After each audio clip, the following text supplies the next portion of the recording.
Hi. Hi, everybody. We're so excited. We have Kelsi Leigh here with us today, and I am so excited to interview her. She's such a cool person. I mean, you could just tell by looking at her, right? I mean, we shouldn't judge a book by its cover, but she's got the good vibe. Yeah. And I'm so excited. What I know about Kelsi is a little bit, but I know that she's really into body positivity and photography and making women feel really special in their own bodies. And she's a wonderful photographer. She's actually our photographer for our client event this fall. So mark your calendars and be on the lookout for our client photo event in October. And once again, we're Hannah Williams and Meagan Whitfield. We are realtors who come from the mindfulness world. So we're bridging the gap and bringing mindfulness into home sales. And one of our favorite parts about that is connecting people. So we love doing these interviews because we love to share businesses and entrepreneurs who have an intention in their work to uplift humanity. So that's very exciting for us. And so Kelsi is our special guest for today. So Kelsi, just tell us a little bit about your background and what you do. Okay. I'll try to keep it in the lane of body positivity for today and photography. So my mother growing up was a freelance photographer, and she needed a model. And so naturally, I was in front of her camera a lot. And even as I was uncomfortable in my body as a teenager, and I was trying to struggle to find my sense of self at that time, kind of like a lot of teenagers do, I was taking pictures with my mom. And it wasn't like that I was forced to take them. I wanted to take them, but it was definitely challenging to all of the voices that were coming at me from the media or high school.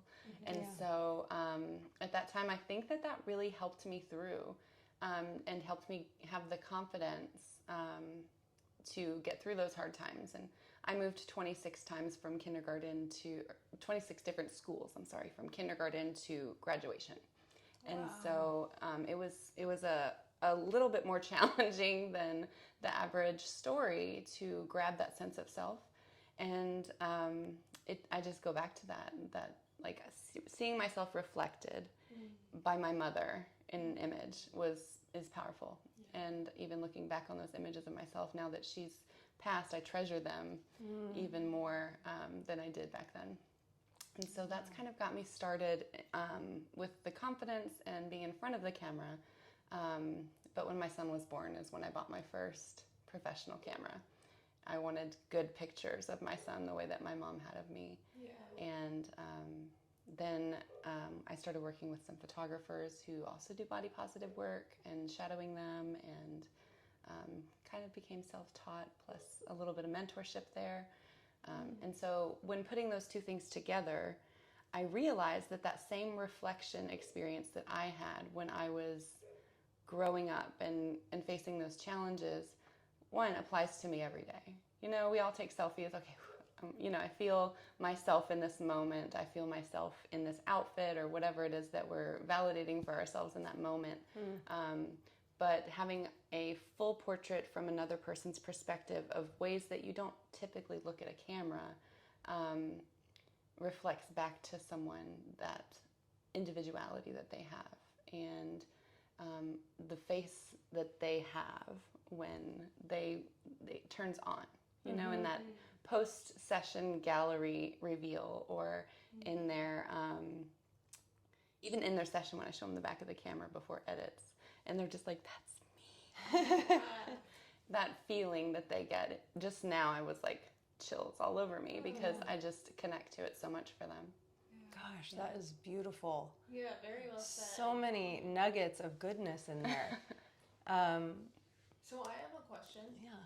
How did you meet other body positive photographers? How did that come together? One of them I was friends with and had been able to follow their journey through becoming a photographer and see the beginning of their work into being highly sought after and having their editing style honed in and all of that.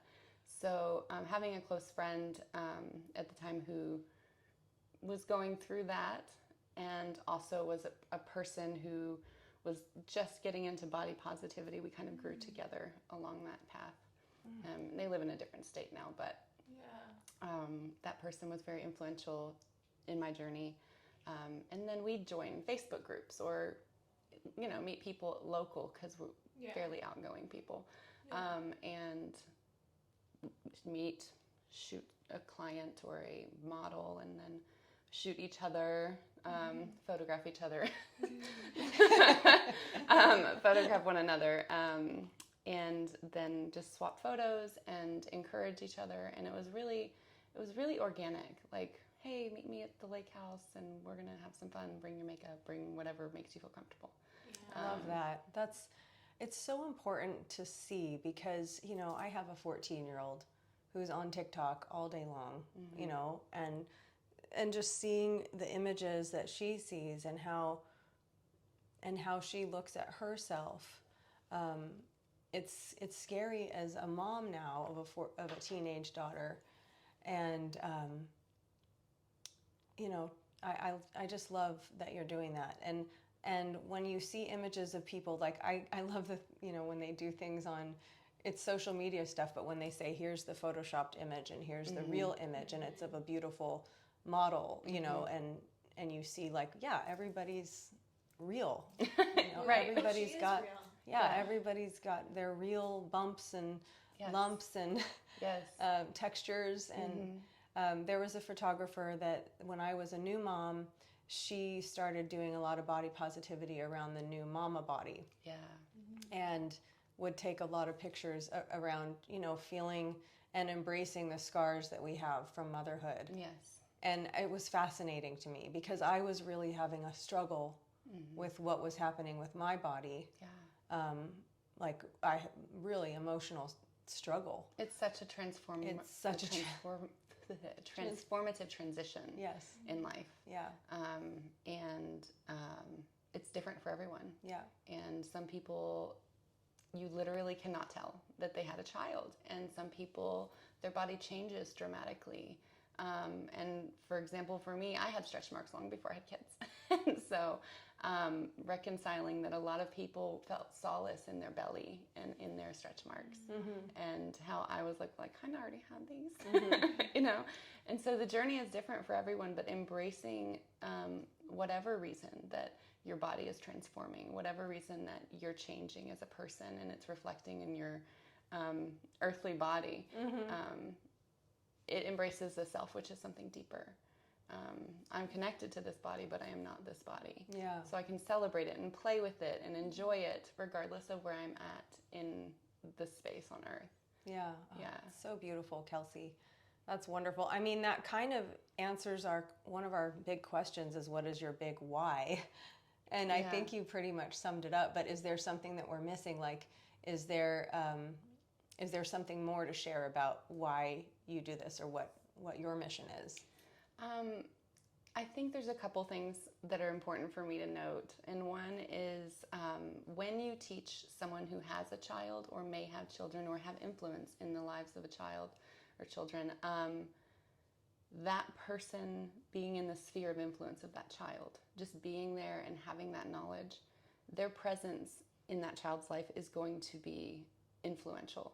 They're going to inspire them to look at themselves differently. So if I teach a parent to love themselves, or a future parent, in a way that they didn't before, or I just inspire them to start that journey towards self-love, because that jump from being surrounded by the shame of what the world kind of throws at you as a woman or a person in society, and then stepping out of that and saying, no, I'm valuable regardless of my work, regardless of my body, or what other qualifications that the world may put on me. I'm valuable. And that's the start. That's just the beginning of the journey. I'm valuable when I this. I'm valuable when I that, are like the sub journeys on body positivity with that. And so when that child sees a person on that journey, they're inspired, whether they know it or not, to start that journey earlier. And then they can end up more confident when they go into those challenging times of life, whether it be as they grow up into high school, or if they're already in high school as they go into college or vocation. And so, like, inspiring people who inspire children, that exponential growth. So I teach you, you teach them, they teach their friends or their sphere of influence. They become an influencer, who knows? I alone cannot change the world. You guys alone cannot change the world, but all of us with our missions together intersect and create that exponential growth. And that's what I hope, like a little seed here, a little seed there. Well, that's and what then it's it all can about. just spread. You're raising, you're helping contribute to the raising of humanity's vibration, because if you're helping this person feel better about themselves, then they're in a place of more joy and self-acceptance and freedom, and then they're emanating that to the people that they come into contact with, and it's a domino effect. Yeah. That's awesome. Thank you. Thank you. I just love your work too. Thank you. I'm excited to share her website and groups on the comments below as well, or not comments, description. Yes. Do you have it? So, are you originally from Austin, or did you come to Austin? You said you moved a 20 lot. times. Yeah. That's just I've moved more than that. Oh, wow. But growing up, I went to 26 different schools. And so I didn't really count them until I was an adult, and I was like, wow, okay, you did it. You made it through, you know? Yes. But yeah, I didn't grow up in Texas. I moved to Texas when I was 18, and I was in the DFW area for 13 years, I think. And then I've been in Austin for 3 years. What brought you to Austin? I wanted a change of pace. The DFW area isn't like the most lush area to live, and I really value nature. And so the time I was kind of comparing Colorado to Austin, and the grandparents live in Texas. So, you know, I wanted that richness to my son's life. And so we kind of decided we'd start in Austin and see how we liked that. And we just stuck here. Yeah, You that's know, great. we love it. Now, when you moved to Austin 3 years ago, you didn't come straight to Spicewood, right? Or West No. Cypress Hills. You were in South Austin? I was in South Austin, yeah, Okay. for 2 years, and it was glorious, just like I'd hoped for when I left Yeah. DFW. What part of South Austin? I was by Altorf and for South First? Congress. Oh, Congress. Yeah. Nice. So just right over there. I would scooter to downtown and just Oh, like man. it was wonderful. Yeah. I could scooter to sessions if I still live there. So I'm like, maybe one day. Yeah. And But- what brought you out here to Spicewood? Or Spice Cave? Home I call prices. Yeah. Honestly, it was the rent. We were renting, and it was climbing every year. We were like, okay. And by the third, I think second or third year, we were like, we have to move a little farther out of the city to get enough space for the energy that my son brings to the table. Yeah. So a yard and a neighborhood where there's other kids with that type of energy and happiness. Yeah. That's what I love so much about this area too, is that, we're 30 minutes away, 30, 35, depending on traffic. Mm-hmm. And, but it's it is more affordable, but it's beautiful and hilly. And when you're driving out here, you usually see the lake when we're pulling into our neighborhood. I pulled into our neighborhood yesterday, and, you're up so high with the hills down below, and the sun was setting, and it was just gorgeous. I cannot count the photos that I have Yeah. of that view. Yeah. Like, Do you the pull, sunset tonight? I pull over and take a picture. pull over too, right when you're entering the Our neighborhood? sunsets are amazing. Yeah. Yeah, And- absolutely. Oh yeah, and they're super fun to photograph into. So, is your son now your model? Like, do you take a lot of pictures No, of him? he or does he's not like photos. No, oh my god. That is actually the stereotypical photographer's kid. Talking with other photographers and connecting online with large groups of photographers, it's the norm. That my son would be like, no, get your work away from me, let's have fun. Yeah. So they see it as, if you're a professional photographer, they see it more as work rather than play, I think is what it is. And so they're like, no, play with me, Yeah. And how old's your son? He's 7. Oh. Yeah. Yeah, he just dyed his hair blue and yellow. Oh, okay. For back to school? No, just Oh. felt like it. And Yeah. I was like, okay, it's your hair, let's do it. How fun. Yeah, it was fun. I see his self-expression finally shining through, and that is the most rewarding part of any type of body positive journey that I could influence, would be to see my son like just fully express himself and feel safe in the world to do that. That's great. Yeah, that's all we hope for as parents, right? Yeah. Speaking of parents, I think it's just so cool that like you carried on your mom's legacy in photography. Do you like feel like super, does that help you feel connected to her, like when you have a camera in your hands and you're taking the photos? Yeah. Sometimes more than others. My mom and I had a really interesting relationship. And so those moments with the camera, I do feel that connection, because those were our like alone moments. As you can imagine, moving that much. And she was a single mom, which was, you know, a lot of the reasons that we moved around. It's hard to find stability when there's not a lot of support for you. And so those are like yes, very stable. Like we had a whole day to go to this park, and we would walk all over the park and do the different sets that she had in mind. And so there's a lot of beautiful memories attached, even if in the moment I'm not connecting that. It's definitely there in my heart for sure. Well, I'm so excited because our Coffee and Connections, we've changed it since our last one. Instead of Coffee and Conversations, Coffee and Connections. Okay, I love that. We're going to have that on August 26th. It's a Friday morning, and it's going to be in the pool. So we're really excited to have a body positive Coffee and Connections, body positive pool party. And just, the water is warm. It's about 90 degrees.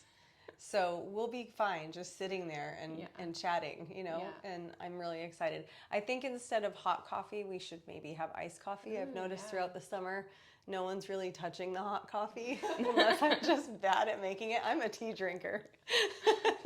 But Coffee and Connection sounds better than tea. Tea and Talks, or Tea and Talk. Oh, There you go. I like it. We gotta stop changing the we name. stop changing the name. I know. But yeah, I love hearing about this, and I love what you're doing, and I'm just so excited that we met and that you came to our event, and we get to share about you. We can't wait for the event and for them to get to know you Yeah, and have I really good conversations. Yeah. Connections. My friend Heather used you for her family photo shoot, and she said you were just amazing. She was so impressed because she's never had anybody like ask ahead of time. You had a whole questionnaire about each person in the family and who they are and their personalities, and she was absolutely blown away before the session even started. So I loved hearing about that too.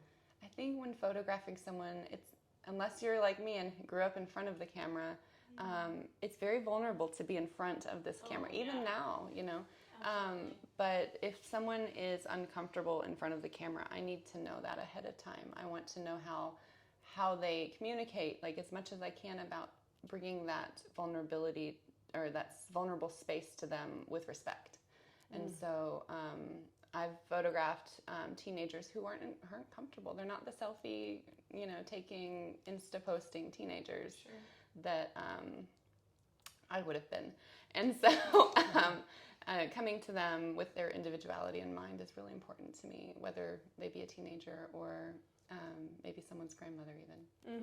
Yeah, exactly. That's amazing. Yay. I love that you do that. I wonder, like, could you tell us to do something? I mean, I get really goofy in front of the camera. So do I. Whenever I've had to make a serious face, like my chin scrunches up, and I mean, is there something you could share with us? I know it wouldn't be the robot. it's not this, That's not it. but if that makes you comfortable, it doesn't offend me, and you can go for it.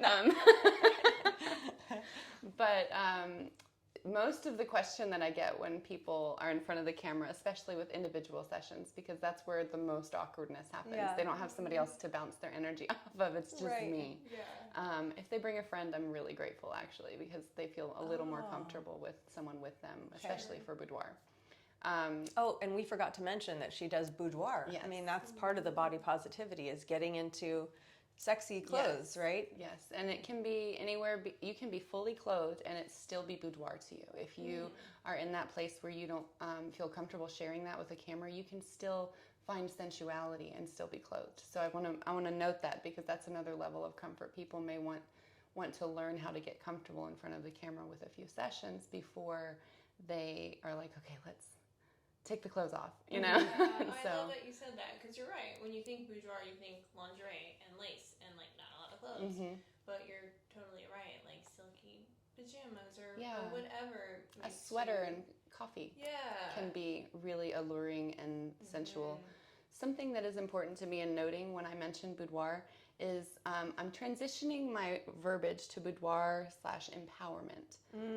I don't mind taking the boudoir that's traditional for a significant other. My personal focus and preference is a more empowering session that if you want to share it with somebody, that's great, but our goal is not for them. Our goal is for you to connect to your own sensuality and have images of you expressing that. Because duck lips doesn't express your true self, you know? Should we all do duck lips right now? That's not our true self. So stepping into that space with someone is, you know, a place of, it's like I feel very honored to have that opportunity. Oh, cool. Yeah. So give us some tips. Like, Okay. what are 3 to 5 tips you could give if somebody were to want to do an empowerment session like this? Okay. Let's think. And they come into you like, what do I do with my hands? Because that's what I it's would what do I do with my hands? Yeah. That's the Is first this question. sexy? And it's like, what I usually do is I pose. I'm like, try this and see how comfortable this is for you. Try that. Is that comfortable for your body and the way that you feel in the world, in the space around you? I'm like, always with my hand on my head or my hip. I'm very sassy. So I individualize my poses. If that person's not sassy, they're going to look very awkward being like, you know? And so if that's not their personality. So it's hard to give objective tips, but with your hands, find something for them to do. Whether it's holding one another, putting your thumb in your pocket, but not all your fingers. That makes it look like your hand's chopped off. If you put your whole hand in there, you just have a wrist. Not behind you with your hands, because then you look like you're missing a limb, unless you are. And so then you have those.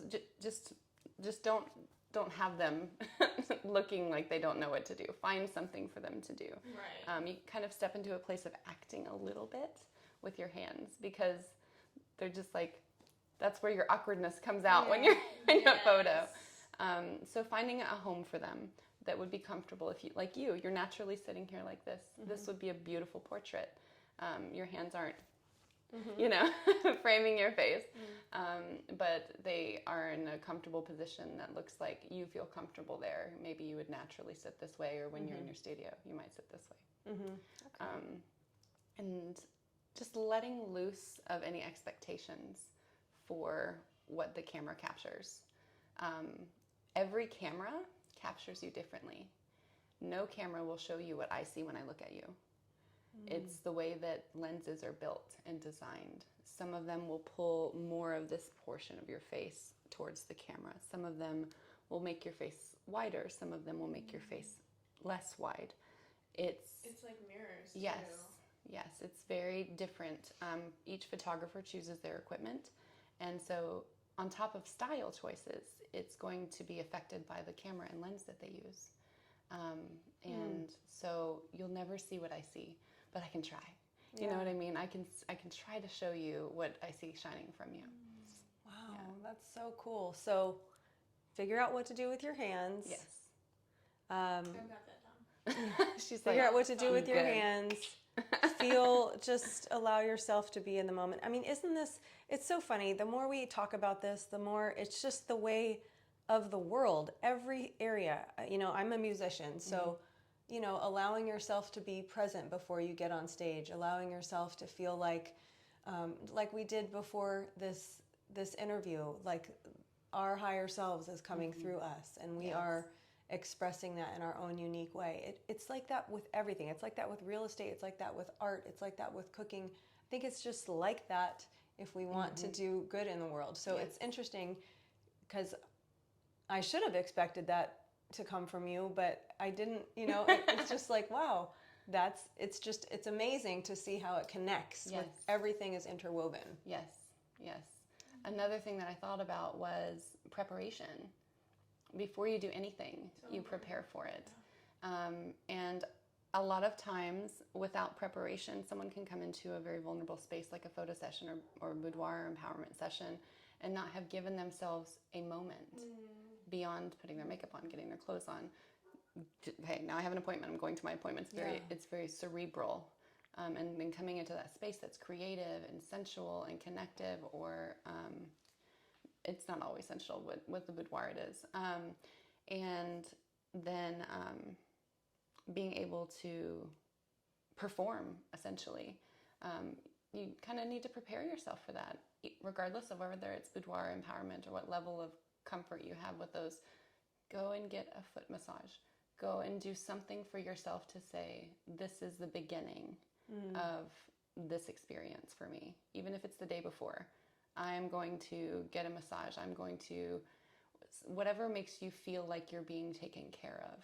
Take care of yourself before you come into a session that's vulnerable. And then afterwards, love on yourself afterwards. Go and do something that's peaceful for you if it was anxious for you to go into that space, or if you feel like you've been vulnerable, you might have a vulnerability hangover afterwards. Give yourself the time to come down off of that that vulnerable experience. A vulnerability hangover. Yeah. I've never heard that before. That's a good one. One last question I have for you about the photography. Do you have a recommendation about like colors or prints versus solids or anything like that when people are choosing their outfits for photos? I tend, and this isn't all photographers, and a lot of times people still show up in this, but I tend to lean away from white, and that's basically it.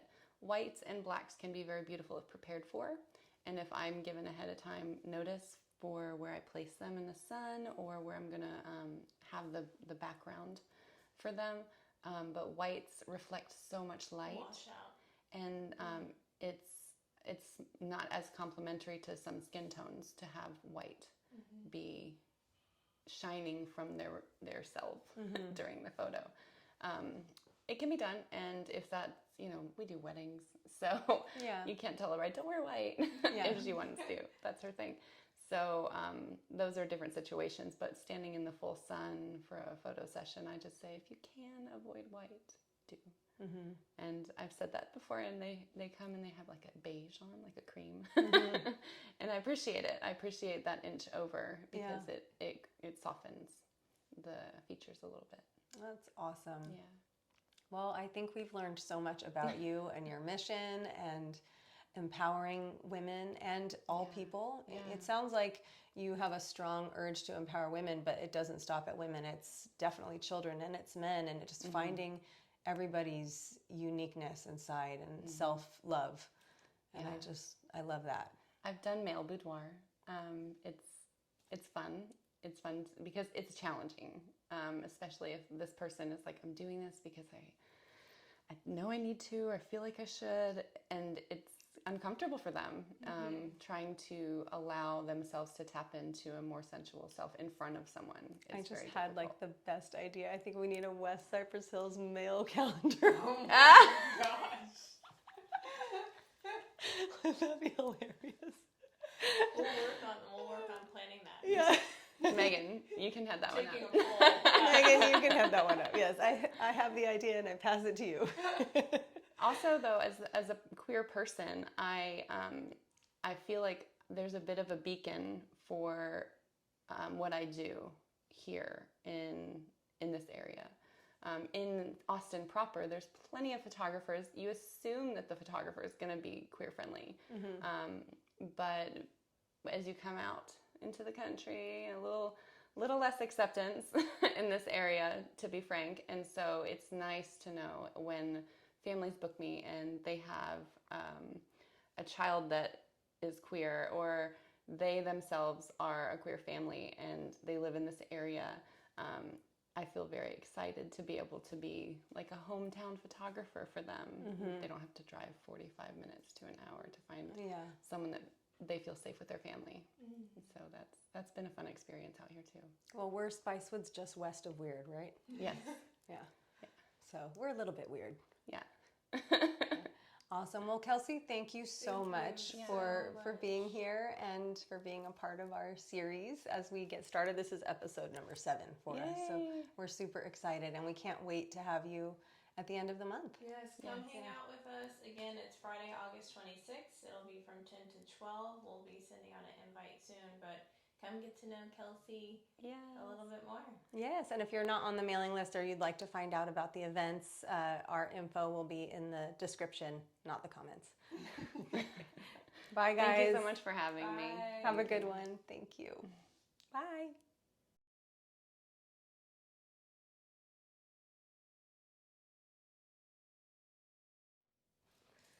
Okay. Now can we do our dance? No, just kidding. I'm going to stretch. Oh my God, it didn't record. Just kidding. I say that every time. She knows I'm thinking that the whole time. Like, what if we didn't hit record? We had a really good conversation.